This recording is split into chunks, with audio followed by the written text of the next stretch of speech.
Ayan o, in-cap yan. Pag na-implement yung in-cap, yung mga rider dyan na dumadaan yun sa bike lane, magugulat na lang kayo. May tanggap na kayong memo. Babayad kayo sa bangko kung saan naman dapat ba magbayad.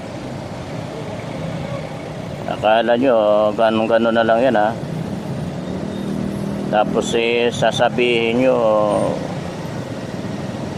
mahirap, sinisikil kayo. Magmaneho kayo na maayos. Nandyan na yung incap na yan, wala tayong magagawa yan, pinirmahan na yan, naging batas na, nalift na yung TRO, na wala namang talagang iba nag-upos na congressman yan, kundi si congressman si Colonel Busita. Wala naman talagang may ibang may malasakit yan sa motorista, kundi si Colonel Busita lang.